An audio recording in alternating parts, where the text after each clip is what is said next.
A delivery man stood in the hallway of one of the largest corporations in New York, his faded jacket drawing smirks from executives passing by. Inside the conference room, a $200 million deal with a royal investment fund from the Middle East was collapsing. The interpreter had vanished. No one could speak Arabic. The phone kept ringing while the entire leadership team spiraled into panic. Then, from the doorway, a voice cut through the chaos, fluent, elegant Arabic flowing from the mouth of the man they had just mocked. A delivery driver. Could he possibly save them all? The alarm went off at 5:30 in the morning, and Omar Johnson was already awake. He lay still for a moment on the couch in his small apartment, staring at the ceiling where a water stain had spread over the past few months. The building sat in a working-class neighborhood on the outskirts of New York, the kind of place where people came home exhausted and left before the sun rose. Omar pushed himself up, his body heavy with the fatigue of a man who had learned to function on 4 hours of sleep. He walked to the kitchen, careful not to make noise, and began preparing breakfast for his son. Adam was 7 years old, with curious eyes that reminded Omar of his late wife every single day. The boy slept in the only bedroom while Omar took the couch, an arrangement he had never complained about. On the refrigerator door hung an old photograph, its edges worn from years of being moved from one apartment to another. In the picture, Omar stood tall in a fitted suit beside a beautiful woman with dark hair and a radiant smile. They were at some diplomatic event back when Omar worked as an interpreter for the State Department, back when Layla was still alive and the future seemed full of promise. Omar cracked 2 eggs into a pan and watched them sizzle. The smell of butter filled the tiny kitchen as Adam shuffled in, rubbing his eyes and clutching a worn stuffed bear. The boy climbed onto a chair at the small table and watched his father move around the kitchen with practiced efficiency.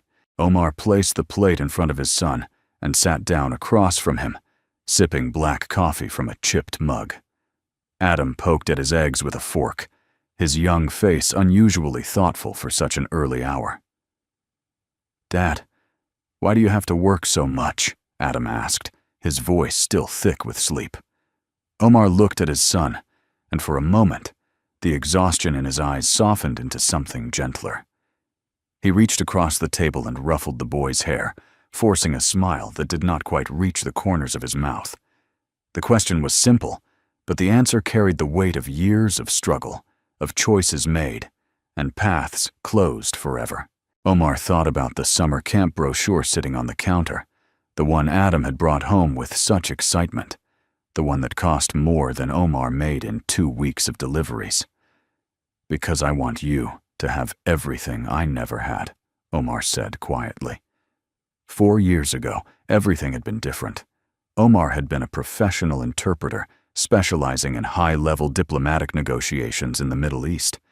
He spoke Arabic with the fluency of someone who had grown up hearing it at every family dinner, every bedtime story, every whispered prayer from his Jordanian father and Lebanese mother.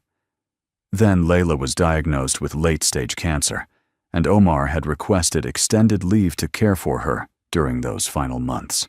He held her hand through the chemotherapy, through the hospital stays, through the long nights when she could not sleep from the pain.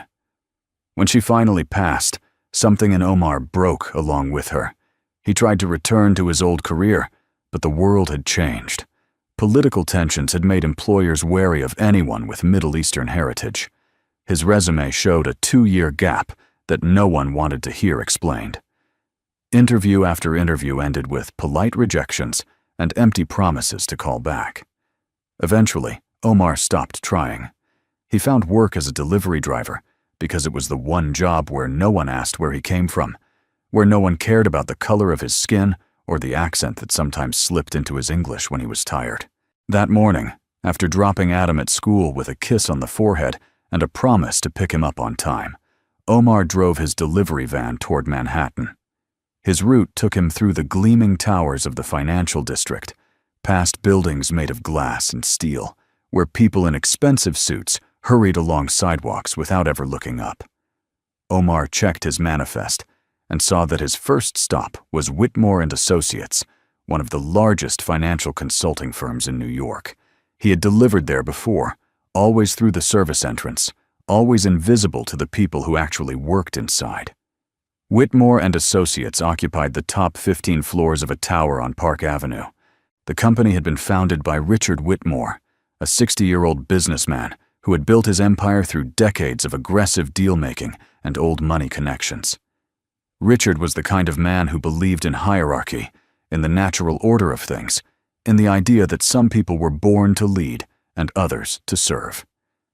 He was not cruel by nature, but he had never questioned the assumptions that shaped his worldview, never had reason to look beyond the surface of anyone who did not belong to his circle. Derek Manning was 35 and hungry in a way that made people uncomfortable. As executive director, he had clawed his way up through sheer ambition and a willingness to do whatever it took to impress the right people. He wore suits that cost more than most people's monthly rent and spoke with the confidence of someone who had never been told no. Derek saw the world as a competition, and he intended to win at any cost. He was also the kind of man who made comments about delivery drivers just loud enough for them to hear. Susan Parker served as the Director of Human Resources, a 45-year-old woman who had fought her own battles to reach her position. She understood what it meant to be underestimated, to have people look past her because she did not fit their expectations. But years of corporate survival had taught her to pick her battles carefully. To stay quiet when speaking up might cost her everything she had worked for. She watched more than she spoke, and she saw more than most people realized. On this particular morning, the entire company was in crisis. Whitmore and Associates had spent months negotiating a consulting contract worth $200 million with a royal investment fund from the United Arab Emirates. The deal was critical, the kind of contract that could save the company after a brutal year of losses. Sheikh Hassan al-Rashid, the representative of the fund, had agreed to a video call that afternoon to finalize the terms. Everything depended on this conversation going perfectly. Omar walked into the lobby carrying a box of documents, the kind of routine delivery he had done hundreds of times before. The security guard stopped him immediately, checking his ID more thoroughly than he checked the white delivery drivers who came through earlier. Omar waited patiently, his face expressionless, his eyes fixed on a point somewhere in the middle distance. He had learned long ago that showing any reaction only made things worse. Derek Manning walked past at that moment, glancing at Omar with barely concealed contempt. He turned to a colleague and spoke just loud enough for his voice to carry across the marble floor. "Why don't they hire people who look more professional for these jobs?" Omar said nothing. He collected his signed receipt and walked toward the service elevator, his jaw tight, but his expression unchanged. He had heard worse. He would hear worse again. The words slid off him like water, because he could not afford to let them sink in. Not when Adam was counting on him. Not when there were bills to pay and a summer camp to save for. Upstairs, chaos was unfolding in the main conference room. The lead interpreter, a woman who had worked with Sheikh Hassan for years, had been in a car accident that morning and could not attend the call. The backup interpreter spoke only basic Arabic, nowhere near the level required for a high-stakes negotiation. Richard Whitmore stood at the head of the table, his face red with anger, as he demanded solutions that no one could provide. Derek blamed the HR department for not having a contingency plan. Susan scrolled through her contacts, searching desperately for anyone who might be qualified. The phone rang, and the room fell silent. It was Sheikh Hassan's office, confirming the call would begin in 30 minutes. They had half an hour to find someone who could speak fluent Arabic at a diplomatic level, or the $200 million deal would collapse before it even began. Omar was waiting outside the conference room for someone to sign off on his delivery when he heard the commotion through the partially open door. A young employee was attempting to read from an Arabic script, practicing the greeting they would use to open the call. Omar's entire body tensed. The pronunciation was not just wrong, it was catastrophically wrong. The phrase that was supposed to be a respectful greeting had been mangled into something that sounded closer to an insult. If they said that to Sheikh Hassan, they would not just lose the contract. They would be blacklisted from doing business with anyone in the Middle East. Omar stood frozen in the hallway, his delivery manifest still in his hand. He could walk away. He could sign his papers, collect his receipt, and drive to his next stop without anyone ever knowing what he had heard. It was the safe choice, the smart choice, the choice that kept him invisible and protected from the kind of humiliation he had already experienced downstairs. He looked down at his phone. The lock screen showed a picture of Adam grinning at the camera, a gap where his front tooth used to be. Omar thought about the summer camp, about the look on his son's face when he talked about learning to swim with the other kids. Then he thought about Layla, about the last thing she had said to him before she slipped away. Never let fear make you smaller than who you really are. Omar took a deep breath. He walked to the conference room door and knocked. Every head in the room turned toward him. Derek Manning's face twisted with irritation at the interruption. "Just leave the delivery there and get out," Derek snapped. Omar did not move. His voice came out calm and steady, carrying an authority that seemed completely at odds with his faded jacket and worn shoes. "I apologize for overhearing, but if you say that phrase to Sheikh Hassan, you will not just lose the contract. You will lose any chance of doing business with anyone in the Middle East." The room went silent. Richard Whitmore stared at this delivery driver, who had just walked in and spoken as if he belonged at the table. Before anyone could respond, Omar continued, this time in Arabic so fluid and elegant that it seemed to come from a different person entirely. "أنا أستطيع المساعدة إذا سمحتم لي. I can help, if you will allow me." Richard Whitmore leaned forward, his eyes narrowing as he studied Omar with sudden intensity. "Who are you?" The question hung in the air like smoke. Richard Whitmore studied the delivery driver standing in his conference room, trying to reconcile the faded jacket with the flawless Arabic that had just come out of this man's mouth. Derek Manning stepped forward, his face flushed with a mixture of disbelief and indignation. He looked at Omar as if the man had just committed some unforgivable breach of protocol by daring to speak at all. "You cannot be serious," Derek said, turning to Richard. "You are not actually considering letting a delivery driver speak to Arab royalty. This is a joke, right?" Richard held up a hand to silence Derek, his eyes never leaving Omar. The clock on the wall showed 23 minutes until the call. There was no time for lengthy deliberations, no time to find another solution. Richard was a practical man above all else, and right now, practicality meant exploring every available option, no matter how unconventional it appeared. "Do you have any credentials?" Richard asked. "Any experience with this kind of work?" Omar met the older man's gaze without flinching. He could feel Derek's contempt radiating from across the room, could see the skepticism on the faces of the other executives gathered around the table. These were people who had never looked twice at him, who had walked past him in lobbies and hallways without ever wondering if he might be anything more than what his uniform suggested. Part of him wanted to turn around and walk out, to let them fail on their own terms. But Adam's face kept flashing in his mind, and Layla's voice kept whispering in his ear. "I have experience," Omar said simply. "Test me if you want." Derek grabbed a document from the table, a dense legal passage filled with technical terminology and formal Arabic phrasing. He thrust it toward Omar with a sneer, clearly expecting the man to stumble over the complex language. Omar took the paper and scanned it quickly. Then he began to translate, his voice smooth and assured, rendering not just the literal meaning, but adjusting the tone and register to match what would be appropriate for a high-level diplomatic conversation. When he finished, the room was silent. Even Derek had nothing to say. Richard made his decision quickly, as he always did when backed into a corner. Omar would be allowed to interpret for the call, but under strict conditions. He was to translate only, word for word, without adding or changing anything. He was not to speak on his own behalf under any circumstances.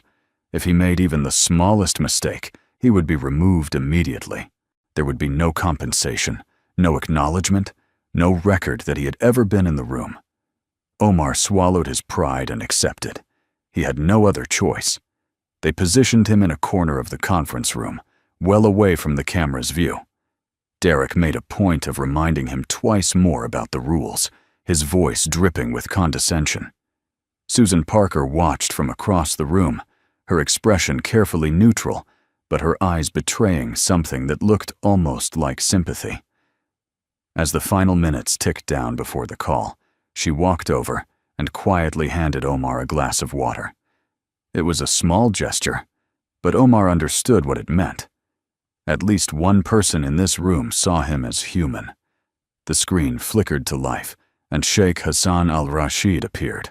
He was a man in his late 50s, with a neatly trimmed beard and eyes that seemed to assess everything they looked upon. His expression was stern, his posture rigid, with the formality of someone who did not appreciate having his time wasted. The delays and confusion on the American side had clearly not gone unnoticed. Richard began with a standard greeting in English, and Omar translated it into Arabic, keeping his voice professional and his tone respectful. Sheikh Hassan responded with a phrase that made the young employee who had been practicing earlier look completely lost. It was a classical Arabic expression, the kind passed down through generations, and its literal translation meant nothing without understanding the cultural weight behind it. Omar recognized it immediately.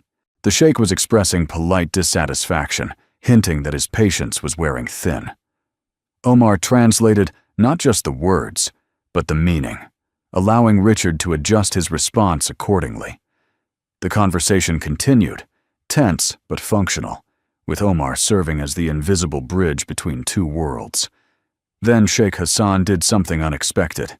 He switched to addressing Omar directly, speaking in Arabic with a sudden sharpness in his voice. "You, the interpreter. Who are you? Your accent is not that of someone who learned this language in a classroom." Derek immediately shook his head at Omar, signaling him to stay silent. But Sheikh Hassan was not a man accustomed to being ignored. He waited, his eyes fixed on the spot where he knew the interpreter must be sitting, his expression making clear that he would not continue until he received an answer. The seconds stretched out, and Omar felt the weight of every gaze in the room pressing down on him. Finally, he spoke. "My name is Omar. My father came from Amman, my mother from Beirut. I grew up with this language in family dinners and bedtime stories." Sheikh Hassan's stern face softened for the first time since the call began. A small smile touched the corners of his mouth, and when he spoke again, his voice carried a warmth that had been entirely absent before. "Then we are brothers, you and I." The conversation shifted after that. Sheikh Hassan's questions became less pointed, his tone more collaborative, but Omar could see what the others could not. The sheikh was preparing to end the call with a phrase that sounded polite, but actually signaled rejection. It was a cultural nuance that no textbook could teach, the kind of thing you only understood if you had grown up navigating the unspoken rules of Middle Eastern hospitality. If the call ended now, the deal was dead. Omar made a decision. Without waiting for permission, without looking at Derek or Richard, he spoke directly to the sheikh in Arabic. "Your Excellency, in my father's homeland, there is a saying, 'Do not judge an olive tree by its winter.' We understand that you need time to trust."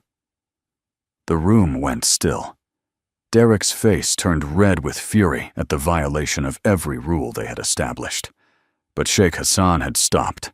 He was looking at Omar now with an entirely different expression, something between surprise and recognition. When he spoke, his voice was quiet. "The one who knows that quote is not an ordinary person." That was my grandfather's favorite saying. The call ended with Sheikh Hassan promising to call back the following day. It was not a signed contract, but it was not a rejection either. The moment the screen went dark, Derek exploded. "He almost destroyed everything. Who gave him permission to say that?"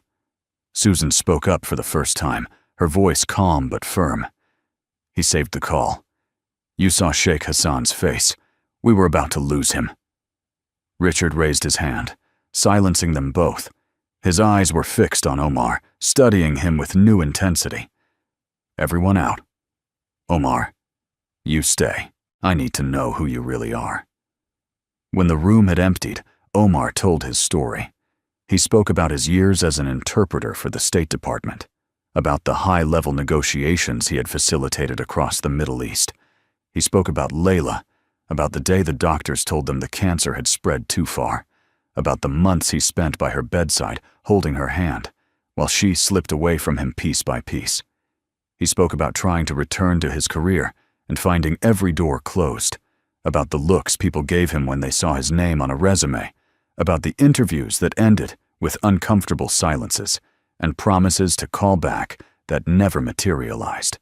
I chose delivery work because it was the only job where no one asked where I came from, Omar said. He pulled out his wallet and removed a worn photograph. It showed Layla smiling beside a much younger Adam, both of them caught in a moment of pure joy that felt like it belonged to another lifetime. I don't need your pity. I just need to provide for my son. But if I can help, and if I can be treated like a human being while doing it, then I am willing. Susan had slipped back into the room at some point, standing near the door. She turned away quickly, but not before Omar caught the glisten in her eyes. Richard sat in silence for a long moment, looking at the photograph, looking at Omar, as if seeing him clearly for the very first time. The next day, Sheikh Hassan called again. This time, his request was simple and direct. He wanted to meet the team from Whitmore and Associates in person in Dubai to finalize the contract. But there was one condition that was not negotiable. He wanted Omar to serve as the official communication representative for the entire partnership. I only work with people I trust, the Sheikh said, and I trust someone who can quote my grandfather. The conference room erupted the moment the call ended. Derek was practically shouting, his face twisted with something between outrage and disbelief. This is humiliating. You cannot send a delivery driver to represent this company to Arab royalty. What will people think? The argument raged for hours. If they agreed to Sheikh Hassan's terms, they would have to formally acknowledge Omar, give him a title, make him visible in a way that challenged everything their corporate image represented. If they refused, they would lose the $200 million contract that was supposed to save the company. Richard finally turned to Omar, his expression unreadable. Thank you for your help. We will be in touch. Omar understood what those words really meant. They were going to find a way to satisfy Sheikh Hassan without actually elevating Omar to any real position. They would use him and then discard him, the same way the world had been using and discarding him for years. He nodded once, picked up his delivery manifest from the table, and walked out of the conference room without looking back. That evening, Omar came home to find Adam waiting at the door with a piece of paper clutched in his small hands. The boy's face lit up when he saw his father, and he thrust the drawing forward with barely contained excitement. It showed two figures standing side by side, one tall and one small, both drawn in bright crayon colors. Dad, I drew you as a superhero, Adam said. My teacher asked what your superpower is. I told her you can speak the magic language. Omar knelt down and wrapped his arms around his son, holding him tight against his chest. Adam could not see his father's face, could not see the tears that Omar was fighting to hold back. In that moment, none of it mattered. Not the humiliation, not the rejection, not the doors that kept closing in his face. All that mattered was this small boy who still believed his father was a superhero. I love you, buddy, Omar whispered into Adam's hair. I know, Dad. I love you too. Susan Parker sat alone in her office long after everyone else had gone home. The building was silent except for the hum of the air conditioning and the occasional footsteps of the night security making their rounds. She had been staring at her computer screen for hours, searching through databases and public records, driven by something she could not quite name. Maybe it was the way Omar had stood in that conference room, surrounded by people who saw nothing but his faded jacket. Maybe it was the photograph of his wife and son, worn from years of being carried close to his heart. Whatever it was, Susan could not let it go. The file she finally uncovered made her breath catch in her throat. Omar Johnson had not just been an interpreter for the State Department. He had been one of their most valued assets, a man entrusted with some of the most sensitive negotiations in the Middle East. 3 years before his wife got sick, he had received a commendation medal for his critical role in a peace negotiation that had prevented a regional conflict from escalating into something far worse. The ceremony photos showed him shaking hands with diplomats, standing among people who shaped international policy. This was not a man who should be delivering packages for a living. Susan picked up her phone and dialed Richard Whitmore's personal number. It was almost midnight, but she knew he would still be awake, probably staring at the ceiling and wondering how to solve the impossible problem Sheikh Hassan had created for them. Richard answered on the second ring, his voice heavy with exhaustion. "This better be important." Susan kept her voice steady. "You need to see something. Can you come to the office?" An hour later, Richard sat across from Susan in the darkened conference room, the glow of her laptop casting shadows across his face. She walked him through everything she had found, the commendations, the diplomatic records, the letters of appreciation from ambassadors and foreign ministers. Richard's expression shifted as he absorbed each new piece of information, his skepticism giving way to something that looked almost like shame.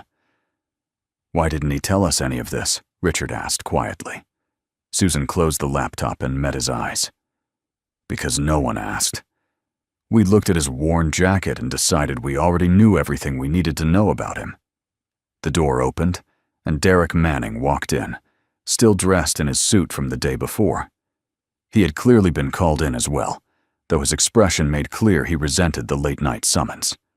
Richard gestured for him to sit, then slid a printed copy of Omar's file across the table. Derek glanced at it briefly, his jaw tightening as he absorbed what he was reading. "This does not change anything," Derek said, though his voice lacked its usual certainty. "The company's image still matters. We cannot just hand a major position to someone who was delivering our mail yesterday." Susan leaned forward, her patience finally reaching its limit.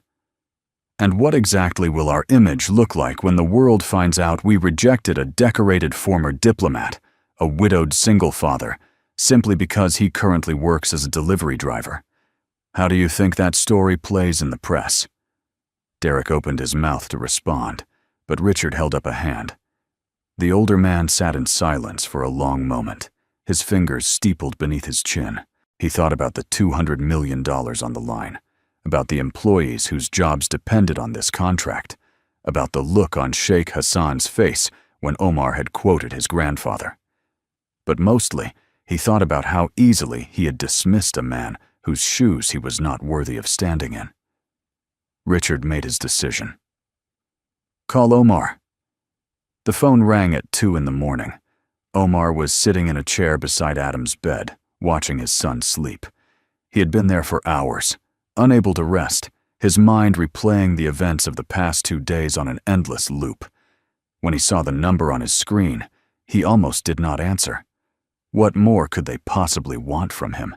But something made him accept the call anyway, perhaps the same stubborn hope that had made him knock on that conference room door in the first place.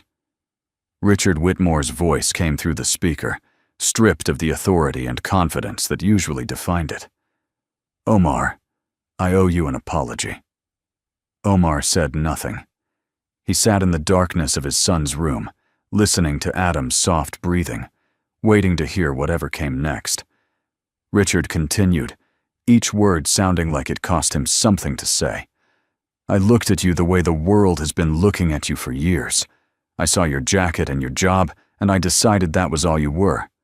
I was wrong. I have been wrong about a lot of things." The silence stretched between them.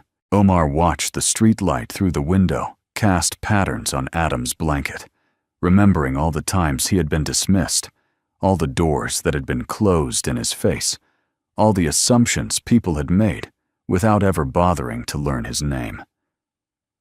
"I am calling to offer you a position," Richard said. "Director of Middle East Relations. It is a new role, created specifically for you. Full salary, full benefits, equity in the company. Everything you would need to take care of your son." Omar closed his eyes. He thought about the summer camp brochure on the kitchen counter, about the apartment with the water stain on the ceiling, about all the years he had spent being invisible. But he also thought about his pride, about the way they had treated him, about the conditions they had imposed when they thought they were doing him a favor by letting him help. "I do not need pity," Omar said quietly. "But if this is a real opportunity, if I will be judged on my abilities and nothing else, then I accept." Richard's voice carried something that sounded almost like relief. It always should have been that way from the beginning. 2 weeks later, Omar stepped off a plane in Dubai. The heat hit him the moment he walked out of the airport, that familiar Middle Eastern warmth that reminded him of childhood summers visiting his grandparents. He was wearing a suit now, properly fitted, purchased with his first advance from Whitmore and Associates. When he looked at himself in the mirror that morning, he barely recognized the man staring back at him. But inside, he was still the same Omar, who woke up at 5:30 to make breakfast for his son. The meeting took place in a conference room overlooking the Dubai skyline, glass and steel towers rising from the desert like monuments to human ambition. Sheikh Hassan al-Rashid was waiting when the delegation arrived, standing near the window with his hands clasped behind his back. When he saw Omar, his stern face broke into a genuine smile. He crossed the room and embraced Omar in the traditional Arab greeting, holding him close like a long-lost brother. "My friend," the sheikh said warmly, "the one who knows my grandfather's wisdom." The contract signing took less than an hour, $200 million, transferred with signatures and handshakes, cementing a partnership that would reshape Whitmore and Associates for years to come. But Sheikh Hassan had more to say before the meeting ended. He turned to Richard Whitmore, his expression thoughtful. "I have done business with many Western companies over the years. They come with their presentations and their promises, but they never bother to understand who we are. This is the first time I have seen a company that truly sees the person behind the title. Because you chose to do that, I am prepared to expand this partnership far beyond what we originally discussed." Derek Manning stood in the corner of the room, silent for the first time since Omar had met him. Susan Parker smiled at Omar from across the table, her eyes bright with something that looked like pride. Richard walked over to Omar and extended his hand, gripping it firmly. "Thank you," Richard said quietly, "for giving me the chance to make this right." 1 month later, Omar walked into the lobby of Whitmore and Associates through the main entrance. The same security guard who had once stopped him and checked his ID more thoroughly than anyone else now stood at attention and offered a respectful nod. "Good morning, Mr. Johnson." Omar smiled and nodded back, then continued toward the elevators that would take him to his new office on the executive floor. That morning, before leaving home, Omar had prepared breakfast for Adam the same way he always did. The boy sat at the kitchen table, swinging his legs and watching his father move around the small kitchen. Things had not changed that much yet. They still lived in the same apartment, though Omar had already started looking at places in better neighborhoods. Some things took time. "Dad, do you have to deliver packages today?" Adam asked, his mouth full of scrambled eggs. Omar wiped his hands on a towel and crouched down so he was at eye level with his son. He looked at Adam's curious face, at the eyes that reminded him so much of Layla, and felt his heart swell with a love so fierce it almost hurt. "No, son. Today I am going to a different job, but I want you to remember something." Adam tilted his head. "What, Dad?" "No matter what job I do, whether I am delivering packages or interpreting or anything else, I am still your father. A job does not define a person. A person defines the job." Adam wrapped his small arms around Omar's neck and squeezed tight. "I know, Dad. You are my superhero." Omar held his son close, breathing in the smell of his hair, feeling the warmth of his small body against his chest. Outside the window, the sun was rising over New York, painting the sky in shades of gold and pink. A new day, a new beginning. Never judge someone's worth by the job they do, because sometimes the person carrying the weight of the world on their shoulders is the one who gets laughed at the most.